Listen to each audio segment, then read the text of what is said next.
Welcome back. Abrams versus ZTZ. And what does ZTZ stand for? You were telling me in the intermission. Zhangjia Tanka Zongxing, Huh.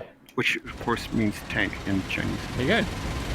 And the T for tank in Russian, and the C is for tank in British. Yes, well, the names of the British tanks are, the historic names: Carnarvon, Centurion, Challenger, Charioteer, Chieftain, Churchill, Comet, Conqueror, Contentious, Conway, Covenanter, Cromwell, Crusader, and of course the TOG. But that's because everyone in England understands that C is for tank. I want America to win, obviously, because I lose donators de facto. But we're going to run it fairly, viewers. You could argue at this point maybe letting humans in have ruined the science a bit. Maybe that's right. But this isn't just about AI. I mean, I want to know how easy it is for a human to drive it. What problems does it put in? Because AI is obviously a very different thing to a human driver that has to deal with the suspension and the awkward gun sight and stuff like that. Okay, we're entering gun range now. Let's have a look at the Chinese. Oh, look at the elevation on that gun. I wonder if it's using high explosive. That probably means it's using high explosive, viewers. High explosive are low velocity, aren't they, George? They are, but and you'll see a lot more arc with them. Yep, I saw high explosive going up in the Americans' ranks. So they lob high explosive. A high explosive higher range than the armor piercing, George? Technically, no, but they're effective at longer range. Yeah. I mean, when you fire a saber round, it just keeps on going. But it loses velocity, but it goes a long way. I think that's why the British have stuck with the rifle for so long, isn't it? The British forces are kind of addicted to the high explosive rather than saber rounds. They just wanted to be able to use NATO rounds. I mean, it's as simple as that. Roger, the Chinese just sent a whole bunch of ATGMs over, and it damaged one Abrams, but he's still limping on. He's not giving up, Viewingtons. Humans just sent a sniper out. Look at that. What a shot. Amazing. Who's that? That was George. Of course it was George. Sorry, I just having fun with it. Yes, you were. Yes, indeed you were.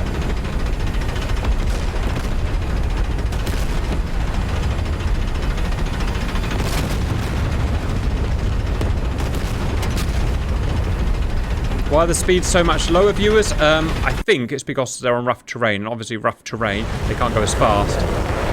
Why can't they go as fast on rough terrain? Is it a restriction, a limit?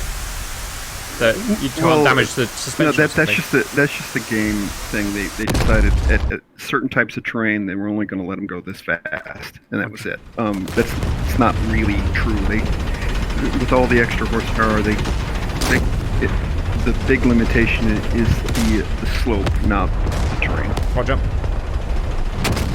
Although I will say this, because it's a tankism, you don't go in the water because it's just a bad idea. Tanks don't go where cattails grow. That's the big thing. You'll get stuck. I've had many. My platoon sergeant's been stuck in the mud so many times. When you got 60 tons, 70 tons, so that must be a freaking nightmare. When you're maneuvering around, you want to stay in the low ground. Well, that's where the water is. So he's always driving around in these creek beds, and I can't tell you how many times I've been on maneuvers, and my platoon sergeant, I'm stuck in the mud again. Can you come get me? Balls. Yeah, okay. He got stuck so many times. The Americans have whipped the Chinese. They're so much more powerful, and humans are moving in now. 2 remaining Chinese humans to take on everything, and you have 4 minutes to do it. Ooh. Oh, one remaining. Just George. George, you've got 4 minutes to take out Break. Nearly a dozen tanks. Ladies and gentlemen, George! This is a crappy tank. You got a smash in every respect, George. Oh yeah. The differences. I mean, this was their mass-produced thing. They've got 4 times as many of these things as we've got. So. That is a problem then. If you've got 4 times as many. But with the range differences and all the weapons differences, the Abrams really do well. Yeah, you guys have never got to worry about that though, because there's no way. I mean, you live on a different continent, and there's no way they're shipping 7,000 of these things onto, I don't know, Taiwan for the sake of argument or whatever. The Navy that's a whole different issue. But Dead. Well done, Abrams. I'm out. Yeah. Well done. What did you kill him with? ATGM? Negative. We don't have ATGMs. Oh, right. Okay, stand by for the next Tier 2 round, which is going to be Challenger versus Leopard. George, is there different formations for kind of different battlefields, or does it tend to be a standard line abreast or a wedge? I've had a lot of guys, if they know they're going into something, they'll fight V formation. And the reason they fight V is because it's easier to send guys off on a flank. But, it's not a standard. You just kind of play with what you want. If you're being attacked, typically, if you're driving by and there's an ambush, typically you just say action left or action right, depending on what direction it is, and everybody just gets online and attacks in line. But you're being ambushed. You're in a platoon, so it's just 4 guys. Hey, get in line and just charge into them because your thickest armor's in front. But if you're doing a company, it can go into V because it's easier to send guys off. Okay, cool. Thanks. Now in Korea, everything's in column. Everything, because in Korea there's so many mountains. All you can do is just scooch down this trail. Yeah, obviously. I spent a year over in Korea, and you kind of understand. You can't really put a tank on top of those hills. What proportion of Sabo to high explosive do you have in these? When you go to a range, you almost exclusively load Sabos because it's a flatter trajectory, doesn't get blown up by the winds. But when we ended up in Baghdad, we loaded almost exclusively high explosive because there was a political ramification for using depleted uranium rounds inside a city. And you weren't, if you shoot a Sabo round into a building, it just goes through one side and out the other. You don't know how many people you're going to hurt. A high explosive round, as soon as it hits a building, that's all it's going to hit. So it's like using a hollow point round. It won't go through someone.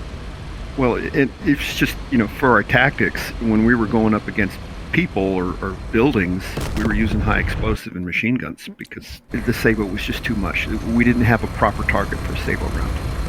There were no hardened targets that needed it. Okay. Question for George. Go ahead. Obviously, we know in DCS aircraft have like RWR, electronic warnings. Do tanks have the same thing, and do also tanks have a kind of data link? Data link, yes, but not an RWR. Because you can't tell if somebody's flashing a radar at you at all. And so if you're being attacked by aircraft, you just gotta suck it up. What about a laser? What about a laser detector? Because all of these have lasers and they're all lasing each other all the time, aren't they? For range. Like I said, the Merkavas put that on, but so far the Americans haven't put it on their systems. I don't know about everybody else. The only ones I know that have it are the Merkava and the new T-15 from Russia. It's got a laser detector. Do they have a system to tell you where the shots are coming from, though? Because I've seen quite a few. I don't know if it's still development stage or if it's active, but there's it's just a big antenna, and it'll tell you where the shot came from and kind of roughly what range it is. That's amazing. Even down to like a sniper rifle. Yeah, but it hasn't. I mean, that's a development item. It hasn't been implemented, and I'd love to see that because it is very difficult to figure out where rounds are coming from. That's pretty much why you have the armor. You listen, you go, it's hitting on the right side. I think it's coming from the right. I know that's oversimplified, but that's kind of what you got to go with right now. Yeah. Update, all British AI are dead, so Bird and Drop, you're on your own, and there are 5 minutes remaining. Great position by Cannonball. George, obviously it doesn't matter in game, the turret goes through the building, but what happens if you smash your turret into a building or a tree? Do you smash it? Is that it? Once it's hit, it's bent and it's out of action. Barrels are kind of tough. If you're going to somebody's house, you're going to go through the house. The houses aren't that tough, but for the most part, the biggest reason you don't want to go into somebody's house is because of basements. If you go in a house, you could end up, 6 feet lower than you started, and you'll get stuck. Yeah. So you try not to go through buildings as a rule. We have a proper Mexican standoff here, viewers. Who's going to give? Cannonball's got great cover, but also operating in those tight buildings is a nightmare for him. Every time he backs up, he smashes into something. Have you operated in an urban environment, George? Well, we were operating in Baghdad. I wasn't actually driving in Baghdad, but we had a lot of tanks in Baghdad. And we were doing what they call thunder runs, which is just a recon in force. They would just drive through to see who would shoot at them. And once they shot at you, you turn around and, blow the shit out of them. They really didn't have any anti-tank weapons out there.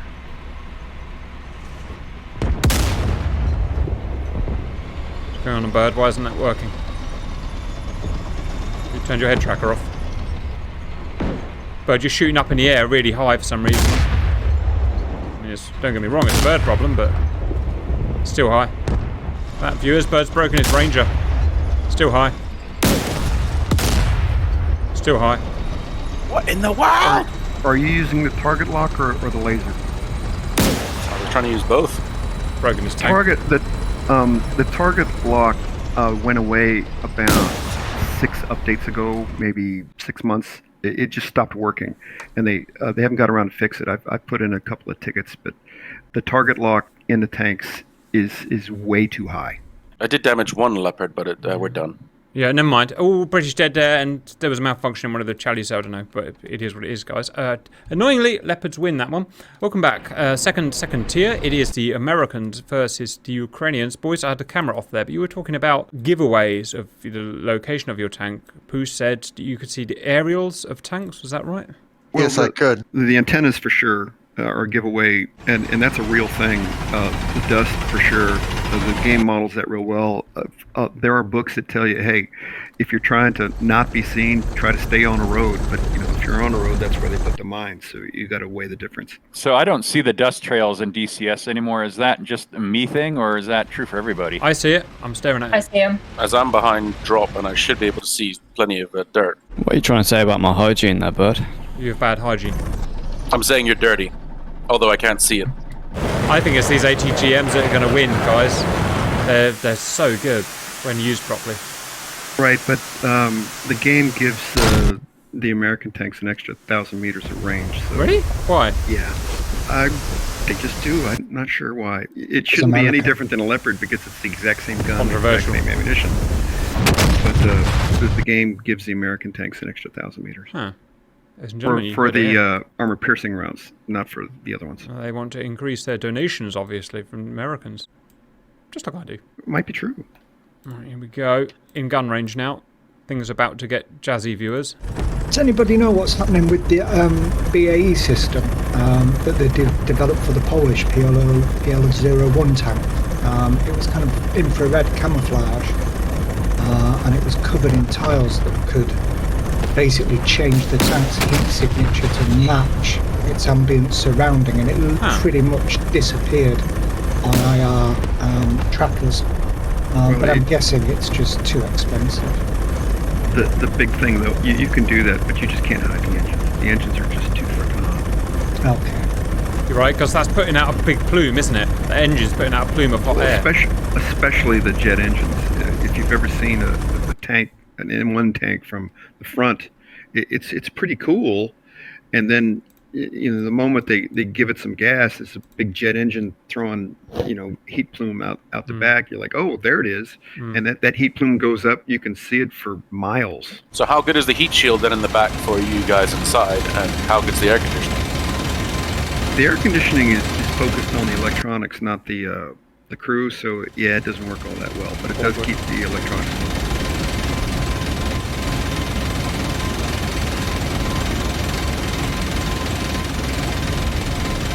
AI are about to start slugging it out. Ladies and gentlemen, Abrams versus a modernised T-84.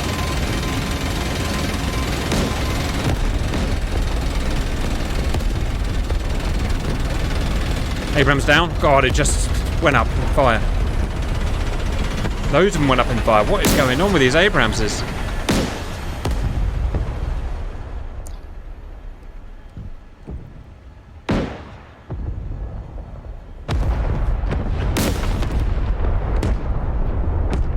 Sometimes they meet in this awkward place in the middle where there's this undulation, viewers, and you can see they can't see each other. So it looks a bit silly, but from the ground they just can't see each other.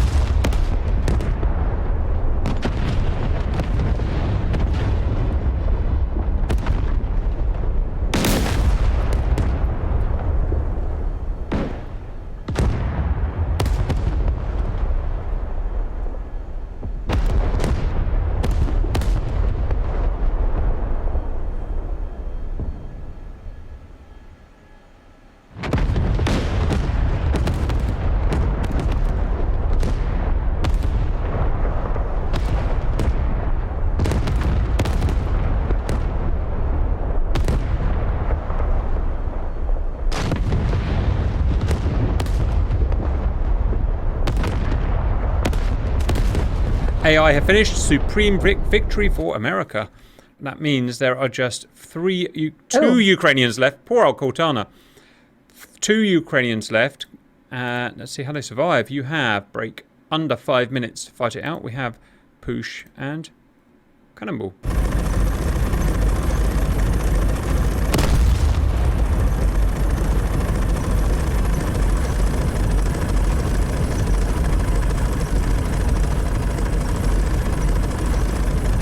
How hard is it to hit a moving tank, George? In the real tanks, do you have a CCIP system that tells you where to aim? The in-game system doesn't really even come close to the real system. The real system looks more like an aircraft HUD. You know how you get a lock on it, and then your reticle kind of drags behind where your crosshairs are. That's how it works in a tank. Once you push the laze button, as you turn your turret, the reticle sort of drags behind. So you have to lead your target so that the reticle gets to your target, and then you fire it. Roger. Brilliant standoff between Bird and Cannonball. Who's got the initiative? Oh, jeez.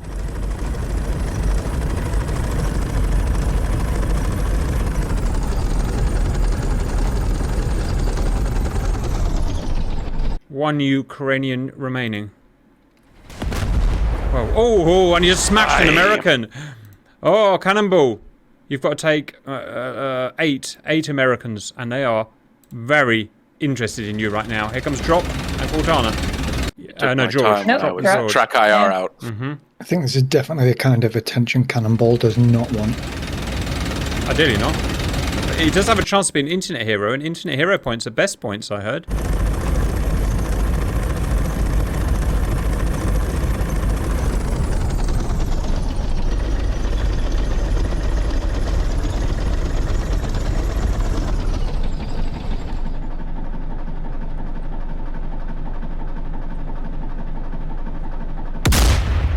Get first. Oh, just bounce off that Abrams.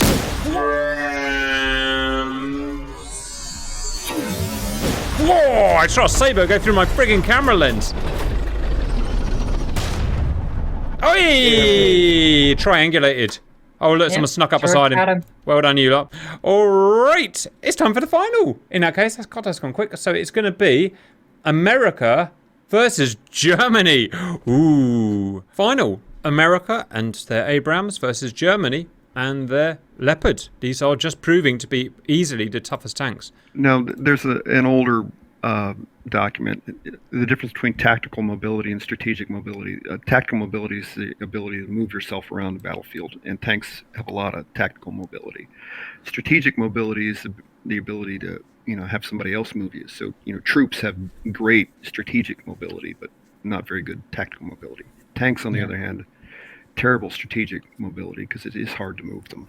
For context for the viewers, they were talking about which tanks are easiest to move around the world, and the lighter ones are, obviously. With aircraft, George, obviously they'll go out, do a mission, and they'll probably breach parameters for when they need an overhaul. What kind of service intervals do you have? How long can a tank operate before it really needs to go RTB and get stripped and serviced? The biggest maintenance item on an M1A2 is the air filter, because it's a jet motor. It uses a lot of air, and so you have to clean those sometimes twice a day. Huh? Wow. The track, on the other hand, is the Achilles heel of all tanks, because they're pretty much 400 miles. That's it. New tracks. Wow. Why? It's a chunk of metal. Yeah, but they rub up against each other. They get really hot. Tracks don't last long. How do you know? Do you get out with a caliper and measure the thickness of it, or how do you know when it's? They get kind of sloppy. There's it's like a bicycle chain. Yeah. You got to tension them up a little bit, and as they start to wear out, they get a little bit longer, and they don't last very long, and also they start to break. In a state of maintenance, turbine engines are more heavy maintenance? The engines aren't, but the air filter, yeah. The air, because jet engines use lots more air than piston engines too, and that's why you have to clean them all the time. Plus, you're out there in the dirt. That's just where it goes. It goes right through into the filter. God, it's just like living.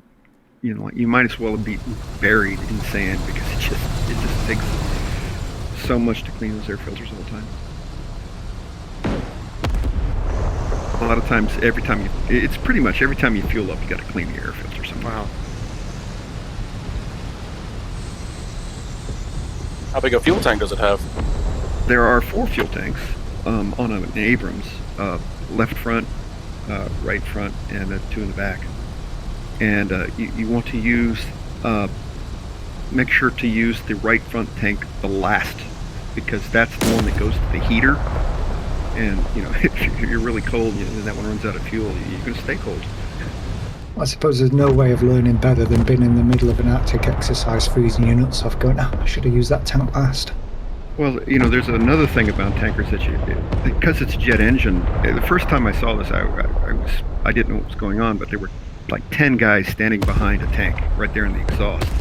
And I walked, and it was really cold, and I walked over and I put my finger up to say, like, what the fuck's going on? And what I realized was everybody was just keeping warm, and instead of saying anything, I just stood there in the jet exhaust because, hey, this is kind of cool. I went to Lakenheath viewing area, a US base in England, a couple of years ago, and they parked a couple of F-15s on this little scramble area where they don't usually park, and the jet nozzles were going right towards the fence, and so I went and stood in when he was idling, obviously, in this jet plume, and it was lovely and great until I got home later on that day, and I was covered in this sticky film of oil. So that was pretty stupid idea. But, if you're going to be out in the field for a week, you don't really worry about it. Everybody comes home smelling like diesel. Oh, yeah. So, I mean, when I was in the RAF, we used to be able to make a fry an egg on the intercooler of the Land Rovers. I'm guessing on the Abrams, I mean, could you manage a full mixed grill for the whole platoon? No, but when you go to sleep at night, depending, if it's cold, the driver stays in the hull because you can sleep in the driver's position. But everybody else puts a sleeping pad down on the back deck because the back deck is really, really warm and it'll keep you warm all night. If you're out in the warm weather and you're going to sleep on a tank, you sleep on the ammo deck because it's cooler. If you sleep on, in the summer, you'll just sweat to death if you're sleeping on the engine deck. 2 German humans left, and that's it. Good luck, Leopards. Ooh, some guy's been brave. Who's that? Oh. Bird was going for a swim there for a minute.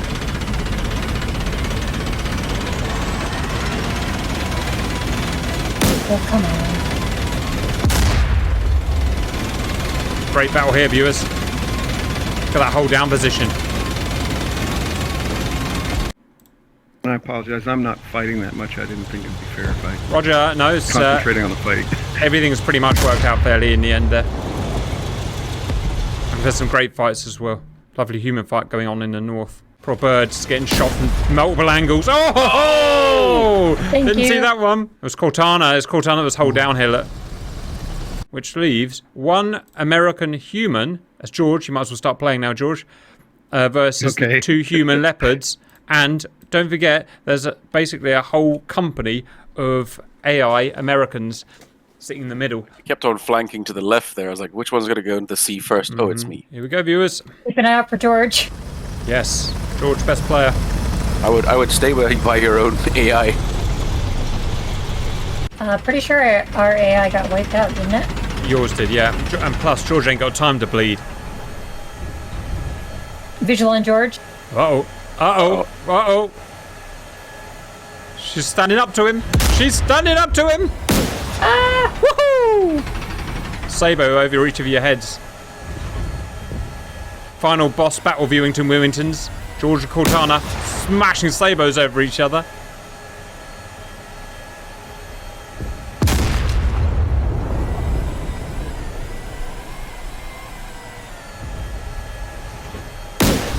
Oh, she's bounced it a few feet in front of him. Oh, look what Cortana's done. That's useful. She's hidden behind. Not useful.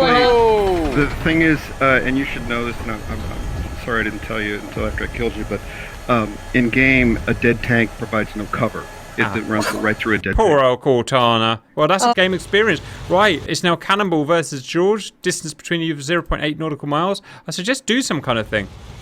Time It was remaining. a reasonable assumption, though, wasn't It it? was, but in other games, that does provide cover. Yes, but I'll give you not that. Not in this game. Guys, I figured I'd use your old teammate as spaced armor. there is 1 minute left, and if the time runs out, the Americans win. So Cannonball is now or never, basically. Well, I'm just watching you, George, actually, and it's very interesting to watch. You can tell you're a professional because it's kind of like, oh, I'm not happy with that position. I'm going to move out of position. he You're was firing, moved. you're Well, I dropping didn't have back. enough gun depression on the hill, so You right? I had to get it.